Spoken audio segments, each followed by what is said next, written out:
Okay. All right. So let's recite together Namo Tassa 3 times. Namo Tassa Bhagavato Arahato Sama Sambuddhassa. Namo Tassa Bhagavato Arahato Sama Sambuddhassa. Namo Tassa Bhagavato Arahato Sama Sambuddhassa.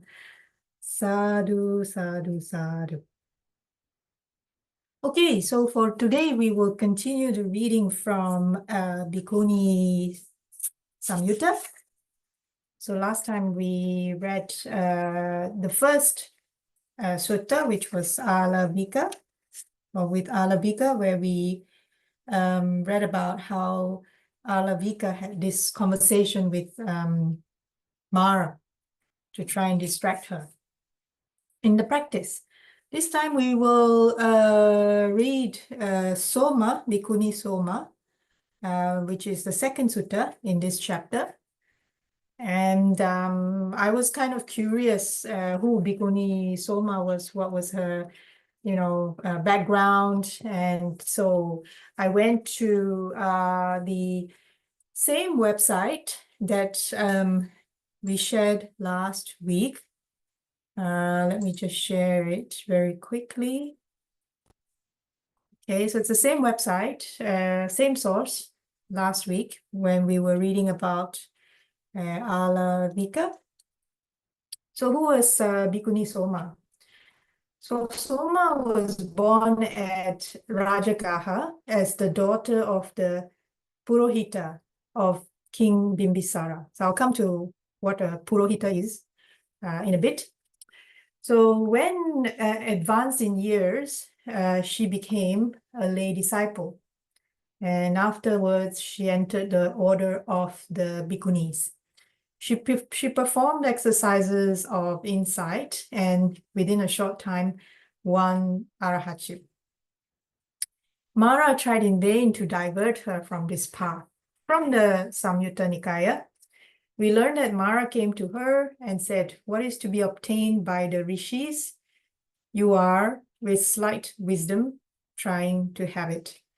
That which is difficult to be obtained by great sages, you, being a silly woman, want to have." She replied, "If my mind is steadfast, I must acquire it. My womanly nature will not prevent me from acquiring it." Mara then left her. So we will read the full sutta, okay, of that.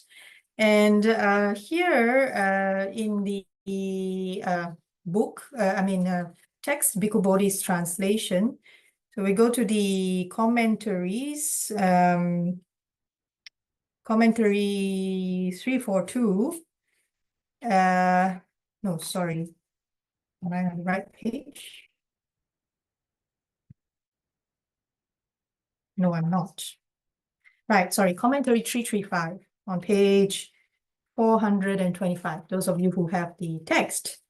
335, so it identifies Soma, her, as the daughter of King Bimbisara's chaplain. So here, chaplain, court chaplain or chief priest of King Bimbisara. So she was the daughter of King Bimbisara's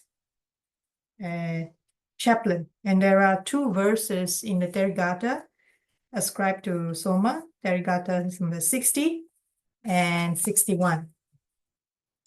And then I was curious, what is a Purohita? So I hope you can see my screen still. Oops. So this is from, can you see my screen? I whipped up Copilot. So if otherwise, I'll just read.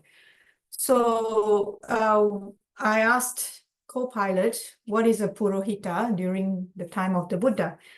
So it seems that during the time of the Buddha, a Purohita was a significant figure in the social and political landscape. Let me just bring this a little bit bigger. So the term Purohita refers to a chief priest or a court chaplain who held a position of immense political influence. So the Purohita was responsible for performing rituals and offering counsel to the ruler, often through ritual techniques. This role was not only religious, but also advisory, making the Purohita a key figure in the administration and governance of the kingdom. So in a lot of the ancient kingdoms of those days,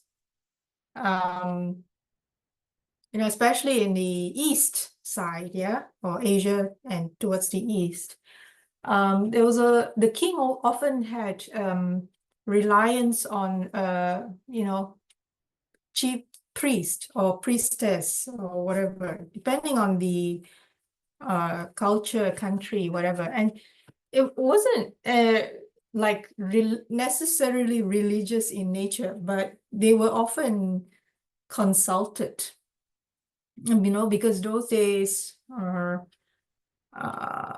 sometimes it's like, they need somebody who can, I don't know, perform some rituals, especially if the weather is not in favor for the crops, for example, then the king might consult, someone, they need someone to consult, or if they're going to go to war or something like that, things like that. So that's how I imagined it. I'm not sure if I'm correct. I hope I imagined it correctly. So she was the daughter of King Bimbisara's Purohita. So then I was interested in who King Bimbisara's Purohita was. So King Bimbisara, the ruler of Magadha, as we know, had a significant Purohita, chief priest, named Kautilya. Kautilya was not only a priest, but also a renowned scholar and advisor. So he played a crucial role in the administration and governance of the kingdom, offering both religious and political counsel to King Bimbisara. Kautilya's influence extended beyond religious duties. He was instrumental in shaping the policies and strategies that helped Magadha become a powerful kingdom. His contributions were pivotal in the expansion and consolidation of Bimbisara's rule. So I guess he was he played an important role as an advisor to King Bimbisara. And as you all probably remember, King Bimbisara was one of the key kings who was strongly supportive of the Buddha, especially in the early days, because King Bimbisara ruled Magadha. And of course, Magadha is closer to where Bodh Gaya is. So that, my imagination, not imagination, if I remember correctly, was the earlier days. So when the Buddha spent time in the bamboo grove, Veluvana monastery, which is close to Rajgir or Rajagaha. And then King Pasenadi, the other king that was very strongly supportive of the Buddha, was on the other kingdom where Savatthi is. And all of a sudden it escaped me what the name of the kingdom is. If anyone remembers, they can enlighten me a little bit. All of a sudden I forgot. Or you can go to ChatGPT or Copilot and ask what was the name of the kingdom that King Pasenadi ruled over. Okay? So these two kings appear a lot in the suttas. All right, so let's read from the sutta. I hope that's enough introduction. So those of you who have the text, Bhikkhu Bodhi's translation, it is page 222, so 222. Soma, at Savatthi. So it seems that although Soma was born in Rajagaha, she probably, after she became a bhikkhuni and all that. So she most likely decided to travel and live at Savatthi instead. So she could continue with she could join the order and continue with her practice there. All right. So this was at Savatthi. Then in the morning, the Bhikkhuni Soma dressed and taking bowl and robe, entered Savatthi for alms. When she had walked for alms in Savatthi and had returned from her alms round, after her meal, she went to the blind man's grove for the day's abiding. So we read from the commentary last week what the blind man's grove was. Having plunged into the blind man's grove, she sat down at the foot of a tree for the day's abiding. Not sure why they use the word plunged here. I'm not sure why it's used, but I guess you can think of it as having entered into the blind man's grove for further practice. She sat down at the foot of a tree for the day's abiding. Then Mara, the evil one, desiring to arouse fear, trepidation, and terror in the Bhikkhuni Soma, desiring to make her fall away from concentration, approached her and addressed her in verse. That state so hard to achieve, which is to be attained by the seers, can't be attained by a woman with her two-fingered wisdom. So seers here are those days, and what we read to earlier, the other translation from the website we read earlier about Soma, used the word rishis or seers, same thing. They are kind of like, how do I explain seers, rishis? You know, like old sages,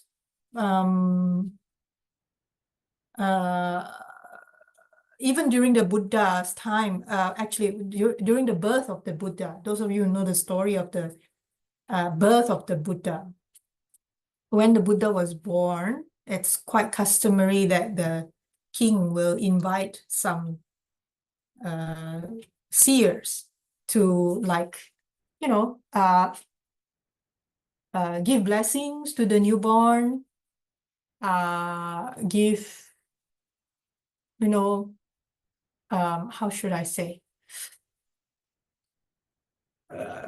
Very common, you know, have a look at the baby and then probably tell the king, oh, you're so blessed. I can see that with these features. It's a bit like fortune telling, but not really fortune telling. Like those days, some people learn the art of, nowadays, you know, you can do that too. You learn the art of face reading, for example.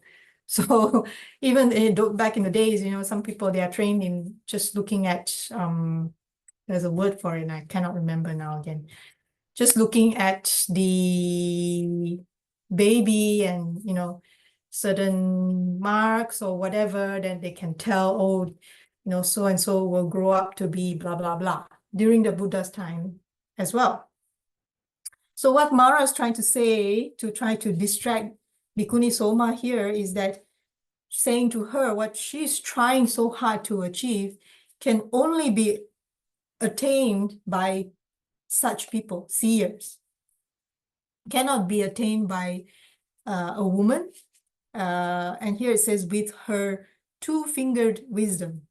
So I thought, okay, what is two-fingered wisdom? So here,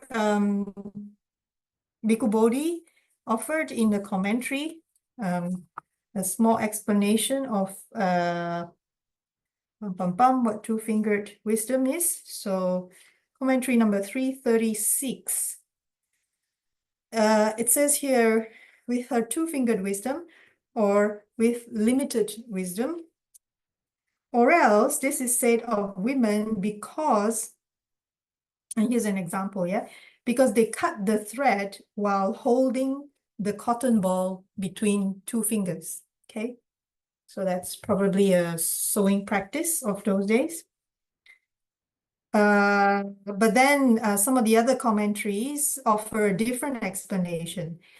And here the different explanation is, from the age of 7 on, they as in women, are always testing whether the rice is cooked by taking grains out from the pot and pressing them between 2 fingers. Therefore, they are said to have 2-fingered wisdom. Okay, so basically here, what's trying to say is 2-fingered wisdom is very limited wisdom, in summary, right? So in a way, he's kind of, sorry, we don't know if Mara's he or she, and it can be they, let's say they, is trying to distract Bhikkhuni Soma by saying, why try so hard? Because what you're trying to do is not possible for women, because women have 2-fingered wisdom. Okay? Then it occurred to the Bhikkhuni Soma, now, who is this that recited the verse? A human being or a non-human being? Then it occurred to her, this is Mara, the evil one, who has recited the verse, desiring to arouse fear, trepidation, and terror in me, desiring to make me fall away from concentration or collectedness. Then the Bhikkhuni Soma, having understood this is Mara, the evil one, replied to him in verses. What does womanhood matter at all when the mind is concentrated well, or when it is collected well? When knowledge flows on steadily as one sees correctly into Dhamma, one to whom it might occur, I'm a woman, or I'm a man, or I'm anything at all, is fit for Mara to address. Then Mara, the evil one, realizing the Bhikkhuni Soma knows me, sad and disappointed, disappeared right there. So here the second verse is interesting, and I'll read it again. The second verse said by Bhikkhuni Soma. One to whom it might occur, I'm a woman, or I'm a man, or I'm anything at all, is fit for Mara to address. It means Mara can then, they align with what Mara is saying. So this is quite important, and also I've heard this before from some other teachers before, who, when they say, when they are ordained, they are advised not to, especially nuns, the advice is when they're ordained, it's like not to see themselves as ordained women, but just as members of the Sangha. So irregardless of gender. Here, of course, what Bhikkhuni Soma was trying to say is that if we start thinking about, oh, I'm a man, I'm a woman, or I am anything at all, the main problem with that kind of thinking is the I, the association of I am something or other. And that is, again, coming to what the Buddha explained as one of the main reasons behind craving to arise, craving for existence or craving for non-existence, for example. Yeah, so, and also, if we recall, the first in the Noble Eightfold Path is the right view or harmonious perspective, in which, looking at everything that arises is impersonal in nature. Yeah, and also using the understanding of dependent origination. Okay, so once we study and practice the 6 R's more and more, we understand and practice the Noble Eightfold Path more and more, then we start to realize really it doesn't matter so much what gender inclination we have. what's more important is how do we respond to every event that arises, every thought, every sensory object, if you want to think of it that way, through the six sense doors. How are we training ourselves to respond to every single event in our daily life? And from there, gradually it will progress. And of course, have a strong influence in how our meditation progresses as well.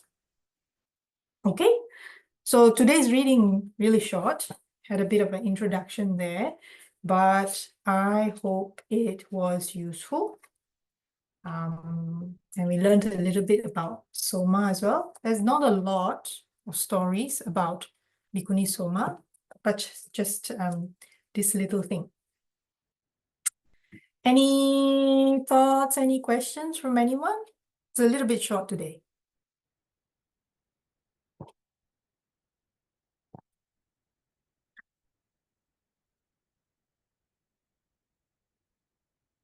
Was it useful?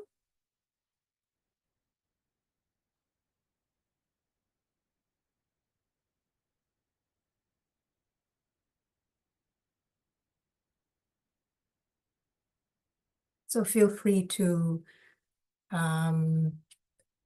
share your thoughts or ask any questions if you like. And of course, others who dialed in can also help each other. This is a safe space. We help each other on this journey.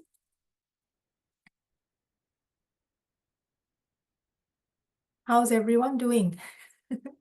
All good?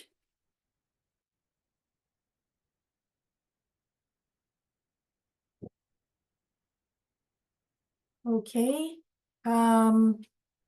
If there are no comments or further questions, we can wrap up for today.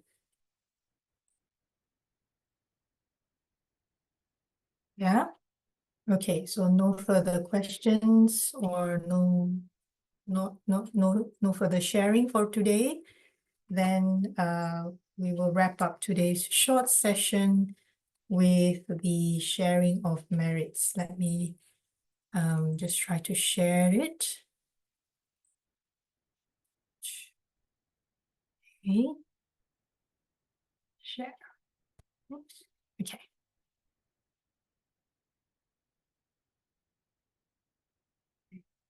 Okay. So let's share the merits together. Sharing merit. May suffering ones be suffering free, and the fear-struck fearless be. May the grieving shed all grief, and may all beings find relief. May all beings share this merit that we have thus acquired for the acquisition of all kinds of happiness. May beings inhabiting space and earth, devas and nagas of mighty power, share this merit of ours. May they long protect the Buddha's dispensation. Sadhu, sadhu, sadhu. Okay, I wish you all a very good week ahead.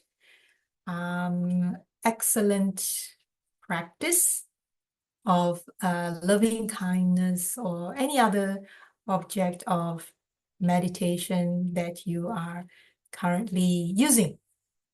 Okay. My best wishes and metta to everyone. Have a good week. Thank you for listening. Goodbye.